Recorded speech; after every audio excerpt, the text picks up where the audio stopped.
کچھ چیزیں کچھ ایام کے لیے مخصوص کر دی ہیں۔ ہماری گزارش ہے کہ اگر بات نہ کریں، آواز آپ کی یہاں تک بھی آ رہی ہے تو تھوڑا سا وقت ہے، بات توجہ سے سن لی جائے، اور جو لوگ آ جا رہے ہیں ان کو بیٹھا دیں بس انشاءاللہ۔ تو یہ 3 دنوں میں بہت فضیلت بیان فرمائی جناب رسول اللہ صلی اللہ علیہ وسلم نے بھی، کہ ان 3 دنوں میں اللہ کو جب سب سے زیادہ محبوب عمل ہے اللہ کے نزدیک وہ جانور کا خون بہانا یعنی قربانی کرنا ہے۔ بہرحال اب جو لوگ حج کو تشریف لے گئے، حجاج اکرام جن کو اللہ تعالیٰ نے توفیق بخشی، وہ جا کر وہاں دیکھتے ہیں کہ خانہ کعبہ، جو خانہ کعبہ کا طواف کیا جاتا ہے، اس کو سب سے پہلے اللہ تبارک و تعالیٰ نے فرشتوں سے بنوایا تھا، اور فرشتوں سے بنوانے کے بعد میں پھر حضرت آدم علیہ السلام دنیا کے اندر تشریف لائے، تو حضرت آدم علیہ السلام سے پھر اللہ تبارک و تعالیٰ نے اس کی تعمیر کروائی۔ تو معلوم یہ ہوا کہ سب سے پہلے اللہ تبارک و تعالیٰ نے اس دھرتی پر، اس روئے زمین پر اپنا گھر بنوایا، اور اپنا گھر بنوانے کے بعد میں پھر اللہ تبارک و تعالیٰ نے انسانوں کو اس دنیا کے اندر بھیجا۔ اس سے یہ پتہ چلتا ہے کہ پہلے اس زمین پر مسجد بنی ہے اور بعد میں پھر انسان دنیا کے اندر آئے ہیں اور آباد ہوئے ہیں۔ مسجد اتنی اہم اہل ایمان کے لیے ہے۔ تو بہرحال خانہ کعبہ جو مکہ مکرمہ کے اندر آباد ہے، پھر اس کے بعد میں طوفان نوح آیا تھا، تو اس زمانے میں جب نوح علیہ السلام کے زمانے میں طوفان آیا تو خانہ کعبہ کی عمارت گر گئی تھی، لیکن اس کی بنیادیں باقی تھیں۔ پھر اس کے بعد میں حضرت ابراہیم علیہ السلام کا دور آیا۔ حضرت ابراہیم علیہ السلام نے اپنے بیٹے حضرت اسماعیل علیہ السلام کے ساتھ مل کر خانہ کعبہ کو دوبارہ تعمیر کیا، جس کو یوں کہا جائے کہ از سر نو تعمیر کیا۔ حضرت ابراہیم علیہ السلام کی یادگار، حضرت حاجرہ کی یادگار، حضرت اسماعیل کی یادگار خانہ کعبہ ہے۔ اب حضرت ابراہیم علیہ السلام کی سیرت کو تھوڑا سا سمجھیں کہ حضرت ابراہیم علیہ السلام جس گھر میں آپ نے آنکھ کھولی، یا ہم اپنی زبان میں یہ کہیں کہ جس گھر میں آپ کی پرورش ہوئی، تو حضرت ابراہیم علیہ السلام کے جو والد تھے، باپ تھے آزر، وہ اس زمانے میں نمرود جو بادشاہ تھا تو اس کے وزیر تھے۔ تو گویا یوں کہا جائے کہ حضرت ابراہیم علیہ السلام نے ایک وزیر کے گھر میں آنکھ کھولی۔ اللہ تبارک و تعالیٰ نے حضرت ابراہیم علیہ السلام کو وہاں پر بھیجا۔ اب اس کے بعد میں حضرت ابراہیم علیہ السلام نے دیکھا کہ یہ ہمارے باپ بھی اور ہمارے شہر کے لوگ، ملک کے لوگ، علاقے کے لوگ یہ بت کو بناتے ہیں اپنے ہاتھ سے، اور اس کے بعد میں اس کو بیچتے ہیں اور بت کی عبادت اور بت کی گویا بندگی کرتے ہیں۔ حضرت ابراہیم علیہ السلام نے سب سے پہلے جو کام یہ کیا وہ یہ کیا کہ بتوں کی نفی کی تھی، بتوں کا انکار کیا تھا، اور اپنی قوم کے سامنے، اپنے باپ کے سامنے، اپنے گھر کے لوگوں کے سامنے یہ بات کہی تھی کہ جو چیز بننے میں محتاج ہو، جو چیز بگڑنے میں محتاج ہو، وہ ہمارا الہ اور ہمارا معبود نہیں ہو سکتا۔ چنانچہ حضرت ابراہیم علیہ السلام اس سلسلے میں بڑا متفکر تھے اور فکر مند رہا کرتے تھے، اور لوگوں کو اللہ کی وحدانیت، اللہ کی طاقت کو بتلایا کرتے تھے۔ لیکن بہرحال چونکہ لوگوں کے دلوں میں اس وقت بت پرستی سرایت کر چکی تھی، اس لیے حضرت ابراہیم علیہ السلام کی بات لوگ ماننے کو تیار نہیں ہوئے۔ ایک وقت آیا کہ جب پورے قوم میلے میں چلی گئی، حضرت ابراہیم علیہ السلام نہیں گئے۔ اس وقت حضرت ابراہیم علیہ السلام نے ایک بہت جرأت مندانہ قدم اٹھایا اور بہت اہم فیصلہ لیا کہ جس جگہ پر بت رکھے ہوئے تھے، حضرت ابراہیم علیہ السلام نے دیکھا کہ کوئی نہیں ہے۔ اب بت خانے میں پہنچے تو سارے بتوں کو توڑ دیا، اور اس بت خانے میں جو سب سے بڑا بت تھا، تو جس کلہاڑے سے بتوں کو توڑا تھا وہ کلہاڑا اس بڑے بت کے گردن میں لٹکا دیا اور آ کر اپنے گھر بیٹھ گئے۔ اب وہ قوم جو بت پرست تھی، جو میلے میں گئی تھی، جب واپس آئی تو وہ اپنے عبادت خانے میں گئی۔ اب وہ دیکھا کہ کسی بت کا ہاتھ ٹوٹا، کسی کی ناک ٹوٹی، کسی کا سر پھٹا۔ اب بڑا پریشان کہ ہمارے یہ معبودوں کے ساتھ یہ کس نے یہ کام کیا؟ تو اس میں سے ایک شخص نے کہا کہ میں ابراہیم سے اپنے بتوں کی برائی کو سنتا تھا. یہ بات کہی. حضرت ابراہیم علیہ السلام کو بلایا گیا. اب جب حضرت ابراہیم علیہ السلام کو بلایا گیا اور سوال کیا ان لوگوں نے کہ اے ابراہیم تم نے ہمارے معبودوں کے ساتھ یہ کیا ہے، تو حضرت ابراہیم علیہ السلام نے فوراً یہ بات کہی کہ بھائی جن کو تم پوجتے ہو، جن کی تم عبادت کرتے ہو، جو تمہارا مشکل کشا اور حاجت روا ہے، تم انہی سے پوچھ لو کہ ان کے ساتھ یہ کس نے کیا ہے. تو ان لوگوں نے کہا کہ ابراہیم تم کو معلوم ہے کہ یہ بول نہیں سکتے. تو حضرت ابراہیم علیہ السلام نے اس موقع پر پھر یہ بات فرمائی تھی کہ جو بول نہیں سکتے وہ ہمارے معبود نہیں ہو سکتے، جو خود اپنے آپ کو بچا نہیں سکتے وہ ہم کو مشکل وقت میں کیسے بچائیں گے.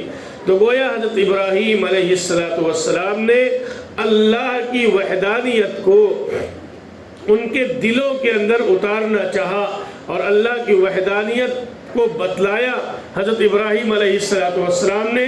لیکن نمرود اور پوری قوم نے اس کا صلہ یہ دیا کہ حضرت ابراہیم علیہ السلام کے لیے آگ تیار کی گئی، اور آگ تیار کرنے کے بعد میں اس آگ کے اندر حضرت ابراہیم علیہ السلام کو ڈالنے کا فیصلہ کر لیا گیا.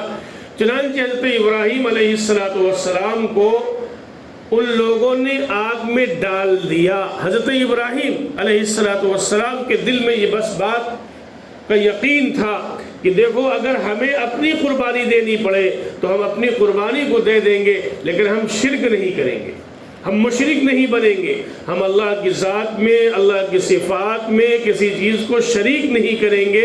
حضرت ابراہیم علیہ السلام نے اس بات پر عمل کیا، اور جب آگ میں ان کو ڈالا گیا تو اللہ تبارک و تعالیٰ نے آگ کو حکم دیا قُلْنَا يَا نَارُ كُونِي بَرْدًا وَسَلَامًا عَلَىٰ إِبْرَاهِيمَ کہ اے آگ ابراہیم علیہ السلام کے لیے تو سلامتی کے ساتھ ٹھنڈی ہو جا. جس آگ کا کام جلانا تھا حضرت ابراہیم علیہ السلام کی قوم نے جب دشمنی میں حضرت ابراہیم کو اس کے اندر ڈالا اور حضرت ابراہیم علیہ السلام اللہ کی محبت میں آگ میں چلے گئے تو اللہ تبارک و تعالیٰ نے اس آگ کو ان کے لیے گلزار بنا دیا، اور یوں کہا جائے ایئر کنڈیشن کمرہ بنا دیا اللہ تبارک و تعالیٰ نے. تو گویا یہ سب سے پہلا امتحان اللہ تبارک و تعالیٰ نے حضرت ابراہیم علیہ السلام سے لیا. اب دوسرا امتحان کیا لیا کہ آپ نے اپنا ملک چھوڑ دیا، آپ فلسطین ملک شام میں آ کر آباد ہو گئے حضرت ابراہیم علیہ السلام. پھر جب آپ کی عمر 80 برس سے زائد ہوئی تو پھر اللہ تبارک و تعالیٰ نے آپ کو ایک بیٹا عطا فرمایا جن کی یادگار ہے قربانی. حضرت اسماعیل علیہ السلام کی شکل میں 80 سال کی عمر ہو گئی. اس کے بعد میں پھر اللہ تعالیٰ نے آپ کو یہ بیٹا یعنی اسماعیل کی شکل میں ایک بیٹا عطا فرمایا. اب اس کے بعد میں اللہ تبارک و تعالیٰ کی طرف سے دوسری آزمائش حضرت ابراہیم علیہ السلام کے لیے یہ ہوئی کہ اللہ کا حکم ہوا کہ اپنے اس ننھے بیٹے کو جو ابھی دنیا کے اندر آیا ہے اور اپنی بیوی حضرت حاجرہ کو وادی غیر ذی زرع، قرآن میں یہ لفظ استعمال ہوا جس کو یوں کہا جائے ہم اپنی زبان میں اگر اس کا ترجمہ کریں تو چٹیل میدان میں اپنی بیوی اور بچے کو چھوڑاؤ. حضرت جبرائیل آئے اور حضرت جبرائیل علیہ السلام حضرت ابراہیم علیہ السلام کو لے کر چلے. حضرت ابراہیم کے ساتھ حضرت حاجرہ بھی ہیں اور حضرت اسماعیل ننھے بچے بھی ہیں. لے کر چل رہے ہیں فلسطین سے، اور اس کے بعد میں راستے میں کہیں سبزہ دکھتا، کہیں ذرا تھوڑا سا اچھا آب و ہوا دکھتی تو ابراہیم علیہ السلام جبرائیل سے کہتے کہ اللہ کا حکم یہی رکنے کا ہے. تو حضرت جبرائیل کہتے آگے بڑھتے ہو، آگے بڑھتے ہو. فلسطین سے تقریباً 1400 کلومیٹر ہے مکہ مکرمہ. وہاں جب مکہ مکرمہ جہاں آج آباد ہے وہاں کچھ نہیں تھا، چٹیل میدان تھا، نہ گھاس تھی، نہ کوئی پیڑ تھے، نہ کوئی درخت تھے، نہ کوئی پانی کا انتظام تھا، کچھ بھی نہیں تھا. حضرت اسماعیل، ان کی ماں حضرت حاجرہ، حضرت ابراہیم، حضرت جبرائیل کی رہنمائی میں جب مکہ پہنچ گئے تو حضرت جبرائیل نے کہا اللہ کا حکم یہ ہے کہ تم اپنی بیوی حاجرہ کو اور اپنے بیٹے ننھے اسماعیل کو یہیں چھوڑ کر جاؤ. کتنی بڑی قربانی تھی. آگ میں ڈالا گیا، شہر سے نکالا گیا، اور اس کے بعد میں پھر جو ہے اپنے بیٹے اور بیوی کو چھوڑنے کا حکم دیا گیا. حضرت ابراہیم علیہ السلام نے جب حضرت ہاجرہ کو مکہ مکرمہ میں چھوڑا اور چھوڑ کر آنے لگے تو حضرت ہاجرہ نے حضرت ابراہیم کا ہاتھ پکڑ لیا کہ تم ہمیں یہاں کس کے بھروسے چھوڑ کر جا رہے ہو. حضرت ابراہیم خاموش ہیں، کیونکہ حکم خداوندی ہے، اللہ کا حکم ہے. ہم اپنی بہنوں سے گزارش کریں گے اس واقعے پر غور کریں. آج مکہ تو آباد ہے، لیکن اس زمانے میں وہاں پانی کی کوئی شکل، ایک بوند یوں کہا جائے، ایک بوند، ایک قطرہ پانی نہیں تھا. وہاں ایک درخت نہیں تھا، کہیں گھاس تک نہیں تھی، چٹیل میدان تھا. نہ آدم زاد، نہ کوئی انسان، نہ کوئی جانور، کچھ بھی نہیں تھا وہاں، چٹیل میدان. حضرت ہاجرہ حضرت اسماعیل حضرت ابراہیم کی طرف دیکھ رہی. حضرت ابراہیم خاموش ہے. تو حضرت ابراہیم، بعض روایت میں ملتا ہے کہ حضرت ابراہیم نے اتنا کہا کہ یہی حکم ہے. یہ تو حضرت ہاجرہ نے کہا کیا تم مجھے اللہ کے بھروسے، اللہ کے حکم سے مجھے چھوڑ کر جا رہے ہو؟ حضرت ابراہیم نے کہا کہ ہاں یہی حکم ہے. حضرت ہاجرہ نے فوراً ہاتھ چھوڑ دیا کہ اے ابراہیم اب ہمیں تمہاری ضرورت نہیں ہے. جس اللہ نے یہاں پر چھوڑنے کا حکم دیا ہے وہ ہمارے لیے کافی ہے. یہ تھا وہ ایمان کہ ننھا منھا بچہ ہے، کوئی نہیں ہے، شوہر جا رہا ہے چھوڑ کر اللہ کے بھروسے پر. وہ اللہ کی بندی کہہ رہی ابراہیم جاؤ، اب مجھے تمہاری ضرورت نہیں ہے. تھوڑا سا پانی تھا، چند کھجوریں تھیں جو ابراہیم علیہ السلام نے چھوڑی تھی، اور اس کے بعد میں پھر حضرت ابراہیم علیہ السلام وہاں سے چلے آئے. اب کوئی نہیں، ماں بیٹے. اب جب پانی ختم ہو گیا، کھجور ختم ہو گئی، اب کھانے کا پانی کا کوئی انتظام نہیں. حضرت اسماعیل علیہ السلام ننھے ہیں، چھوٹے سے بچے ہیں، اور بھوک سے اور پیاس سے بےتاب ہیں، رو رہے ہیں. حضرت ہاجرہ نے پانی کی تلاش میں صفا مروہ پر 7 چکر لگائے تھے. دوڑی تھی صفا مروہ پر، صفا سے مروہ جاتی، دیکھتی کہیں پانی مل جائے، مروہ سے صفا آتی. 7 چکر لگائے تھے. اور اس کے بعد میں جب آ کے دیکھا تو حضرت ابراہیم علیہ السلام جہاں لیٹے ہوئے تھے، اپنے پیر رگڑ رہے تھے، وہاں سے اللہ نے پانی کا چشمہ جاری کر دیا جس کو زمزم کہا جاتا ہے. اور پھر آج بھی جو حاجی یا جو حجین یا جو عمرہ کرنے والا جائے گا، اللہ تبارک و تعالیٰ نے حضرت ہاجرہ کو ہی اس یاد کو زندہ کر دیا کہ اس کے لیے صفا مروہ کے 7 چکر لگانا ضروری ہے. اگر کوئی حاجی صفا مروہ کی سعی نہیں کرے گا تو واجب کو چھوڑنے والا ہوگا. اگر کوئی عمرہ کرنے والا صفا مروہ کی سعی نہیں کرے گا تو اس کا عمرہ مکمل نہیں ہوگا. وہ کس کی صفا مروہ کی سعی کس کی یادگار ہے؟ حضرت ہاجرہ کی یادگار ہے. اور اس کے بعد میں زمزم کا پانی اللہ نے جاری کیا، اور اس زمزم کے اندر اللہ نے یہ تاثیر رکھی ہے کہ جب زمزم کا پانی پیا جاتا ہے تو وہ پیاس کو بھی بجھاتا ہے اور وہ بھوک کو بھی ختم کرتا ہے. یہ اللہ تعالیٰ نے زمزم کے پانی کے اندر یہ تاثیر رکھی ہے. آپ گئی یا کبھی اللہ توفیق دے آپ جائیں تو اس کو آزمائیں. میں جب پہنچا وہاں تو مجھے یہ ہوا کہ جمعہ کی نماز مجھے جو ہے وہ مطاف میں پڑھنی جہاں طواف کرنا ہے. تو اب مطاف میں جمعہ کی نماز پڑھنے کا مطلب یہ ہے کہ صبح آپ کو اپنے کمرے سے 7 ساڑھے 7 بجے نکل جانا ہے. 8 بجے تک ہر حال میں کمرہ چھوڑ دینا ہے. جمعہ ہو رہا ہے 12:30 پونے 1 بجے اور پھر وہاں پہنچ جائیں آپ. پھر آپ وضو بھی باقی رکھنا ہے، پانی بھی زیادہ نہیں پینا ہے. لیکن الحمدللہ اس کا تجربہ ہوا کہ ہم لوگوں نے جو ہے تھرمس لے لیا اور اس میں زمزم کا پانی لے لیا جب پیاس لگتی تھی، جو کہ دھوپ مطاف میں دھوپ ہے، کوئی سایہ نہیں ہے. تو 4-5 گھنٹے بیٹھے رہے، نہ بھوک کا احساس ہوا نہ پیاس کا. زمزم پیتے رہے جب تھوڑا سا محسوس ہوتا تھا. تو یہ اللہ نے بہرحال یہ طاقت، یہ تاثیر رکھی ہے اس پانی کے اندر.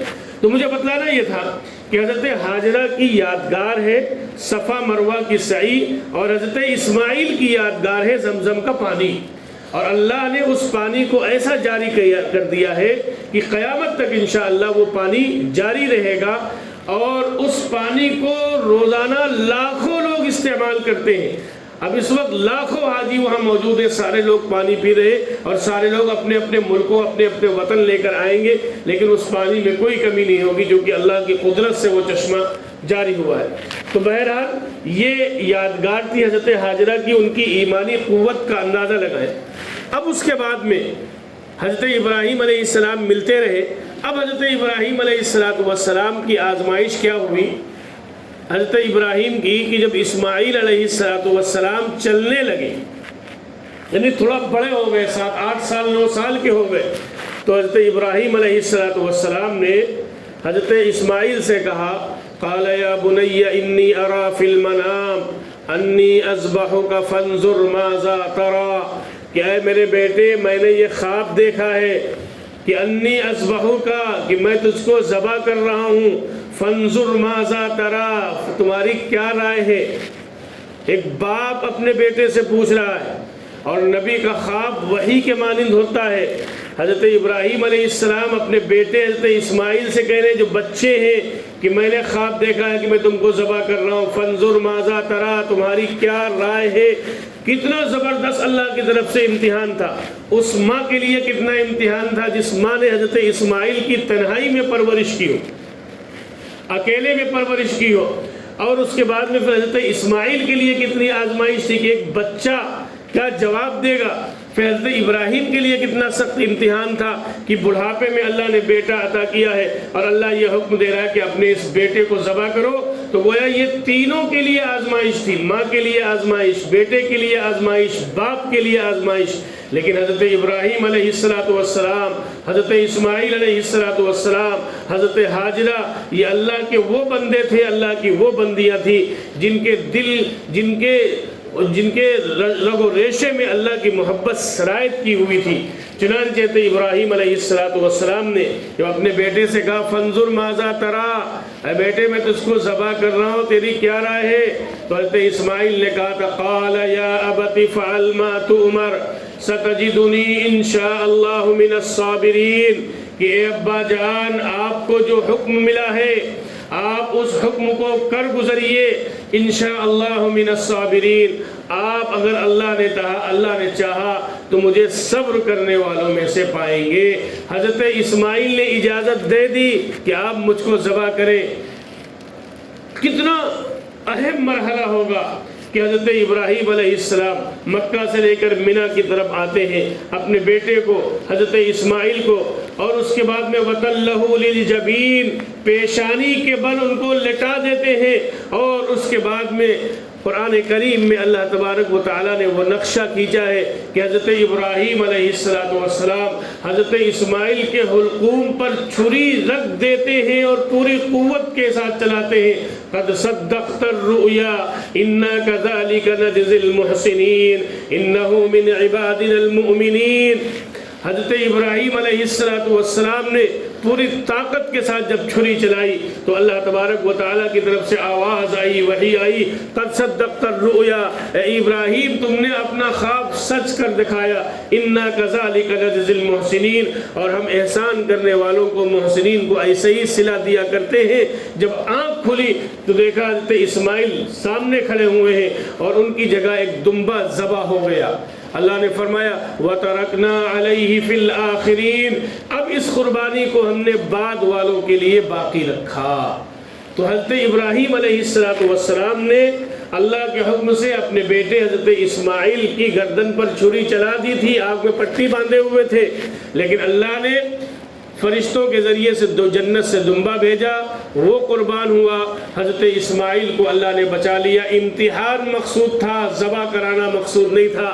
دیکھنا یہ تھا اللہ کو کہ ابراہیم کے دل میں میرا حکم زیادہ میرے حکم کی عظمت ہے یا بیٹے کی محبت ہے۔ حضرت ابراہیم نے بتلا دیا کہ اللہ آپ کی محبت ہمارے دل کے اندر ہے، آپ حکم دیں گے تو ہم سب کچھ قربان کر دیں گے۔ اب میں یہاں اپنی بہنوں سے ایک بات، سوال تو نہیں ہے لیکن ایک بات پوچھنا اور کہنا چاہتا ہوں، آپ غور کریں کہ حضرت ابراہیم علیہ السلام نے جب یہ بات کہی تھی حضرت اسماعیل کی کہ ہم تم کو ذبح کر رہے ہیں، تمہاری کیا رائے ہے؟ حضرت اسماعیل نے کیا کہا تھا کہ جو آپ کو حکم ملا ہے اس کو کر گزرے، یہی تو کہا تھا حضرت اسماعیل نے۔ میرا ایک سوال یہ تھا آپ سے کہ حضرت اسماعیل زیادہ کس کے پاس رہے؟ پیدائش ہوئی، پیدائش کے بعد میں دنیا کے اندر چند مہینے گزرے تھے کہ اللہ نے حکم دیا ابراہیم کو کہ جاؤ چھوڑ آؤ ان کو وادی غیر ذی زرع میں۔ ہمیں تو قرآن اور حدیث سے یہ پتہ چلتا ہے کہ حضرت اسماعیل اپنے والد کے ساتھ نہیں رہے زیادہ، اپنی والدہ کے ساتھ زیادہ رہے، حضرت ہاجرہ کے ساتھ زیادہ رہے۔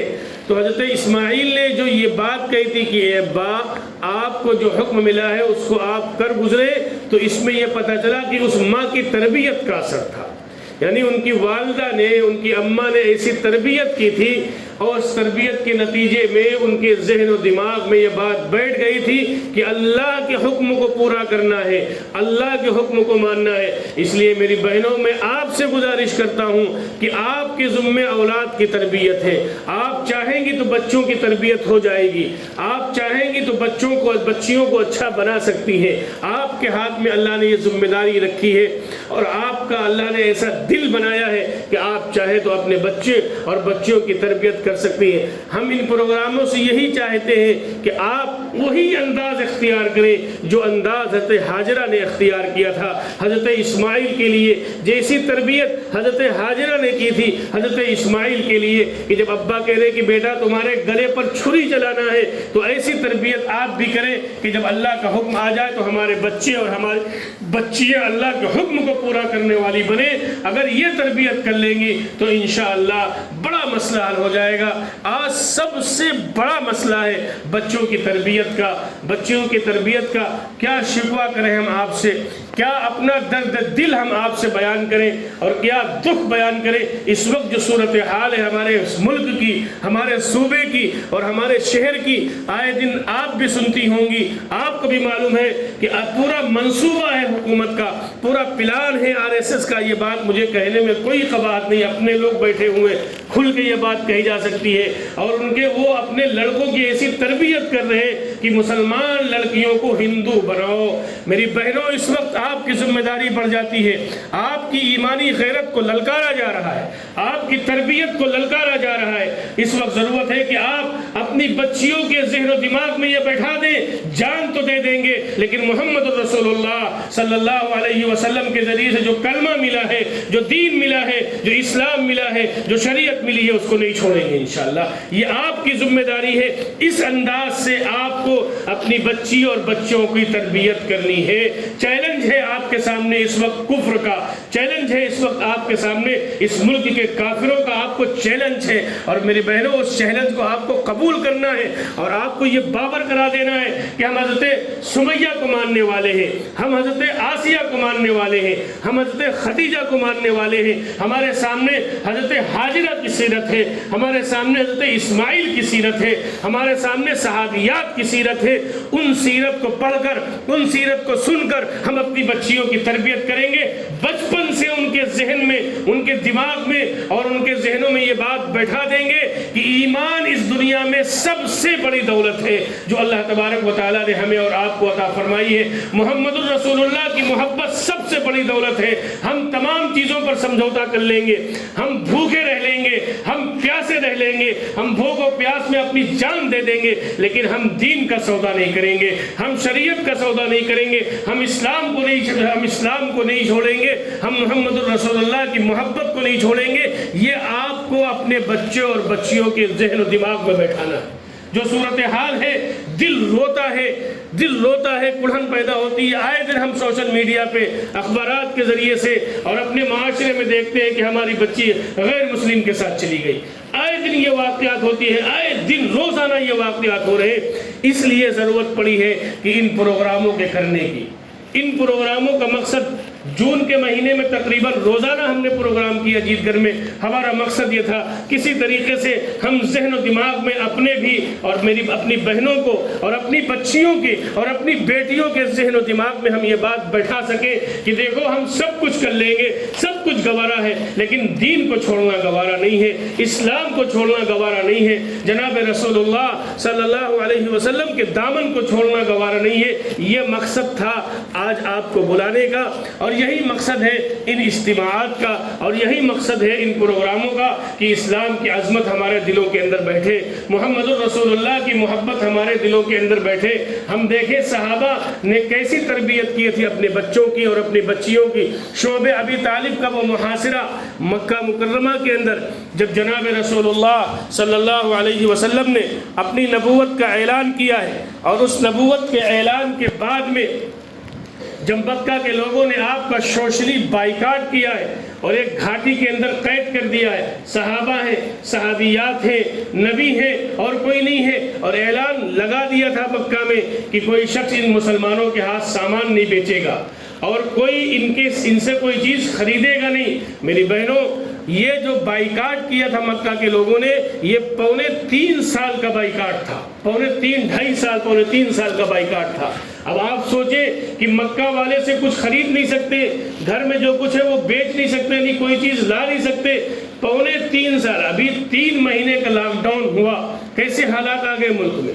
5-6 مہینے، 3 مہینے دکانیں نہیں کھلی، 2 مہینے کیسے حالات بگڑ گئے؟ وہاں پونے 3 سال محمد الرسول اللہ کا بائیکاٹ ہو رہا ہے۔ اب گویا ان کو ایک گھاٹی میں قید کر دیا گیا، لاک ڈاؤن لگا دیا گیا ان کے لیے، اور جو ایمان لائے تھے، لیکن کیا تھا؟ وہ اللہ کے بندے اور وہ اللہ کی بندیاں جنہوں نے ایمان کو سمجھ لیا تھا، ایمان کی حقیقت جن کے دل کے اندر اتر چکی تھی۔ ہم واقعات پڑھتے ہیں، ہم کہہ دیں گے، آپ سن لیں گے، لیکن آسان ہے، ہمیں ملتا ہے کتابوں کے اندر۔ صحابہ فرماتے ہیں کہ غذاؤں کے نہ ملنے کی وجہ سے ہمارے بچے اپنی ماؤں کی گود میں تڑپ تڑپ کر جان دے رہے تھے، لیکن ہماری ان بہنوں نے ایمان کو نہیں چھوڑا، محمد الرسول اللہ صلی اللہ علیہ وسلم کا ساتھ نہیں چھوڑا، محمد الرسول اللہ کے کلمے کو نہیں چھوڑا۔ ان کے بچے تڑپ رہے ان کے گود میں، کھانا کے نہ ملنے کی وجہ سے، پانی کے نہ ملنے کی وجہ سے، غذاؤں کے نہ ملنے کی وجہ سے۔ صحابہ صحابیات فرماتی ہیں کہ ہم نے پتے کھائے ہیں، اس زمانے میں پتے چبائے ہیں، لیکن دین کا سمجھونا نہیں کیا ہے۔ میری بہنوں، ہم آپ سے گزارش کریں گے کہ ہم انہی صحابہ کا ماننے والے ہیں، ہم انہی صحابیات کے ماننے والے ہیں، ہمارے وہی آئیڈیل ہیں جنہوں نے محمد الرسول اللہ کے کلمے کے لیے، اسلام کے لیے، ایمان کے لیے اپنا سب کچھ قربان کر دیا، حتیٰ کہ اپنی جان قربان کر دی، لیکن کلمے کو نہیں چھوڑا، اسلام کو نہیں چھوڑا۔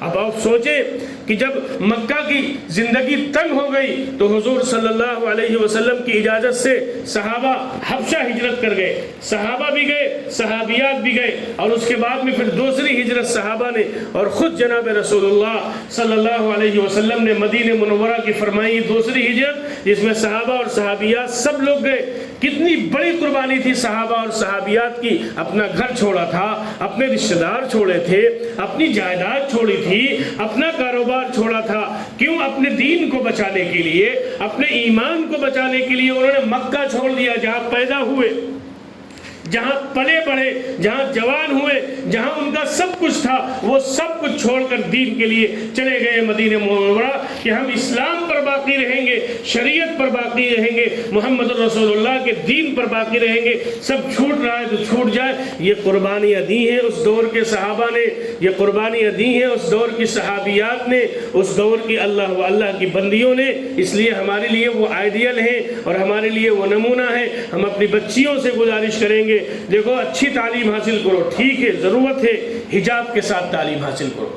ابھی ہمارے یہاں اجیت گنج میں ایک ماسٹر نسیم صاحب ہے، ان کی بچی نے نیٹ میں اچھے نمبروں سے وہ پاس ہوئی، لیکن وہ بچی ایسا ماحول اس کو ملا کہ شروع سے لے کے نیٹ کے امتحان تک کہیں بھی اس نے اپنا حجاب نہیں اتارا، یعنی حجاب کے ساتھ مکمل پڑھائی کی، اور پاکیزہ دل کے ساتھ اور پاکیزہ آنکھوں کے ساتھ اس بچی نے پڑھائی کی، اور اللہ تعالیٰ نے اس بچی کو اچھے نمبروں سے کامیاب کیا، اور آج وہ بچی ہم یہ سمجھتے ہیں کہ اپنے ماں باپ کی آنکھوں کی ٹھنڈک بنی، کامیابی حاصل کی، لیکن کیا ہوا؟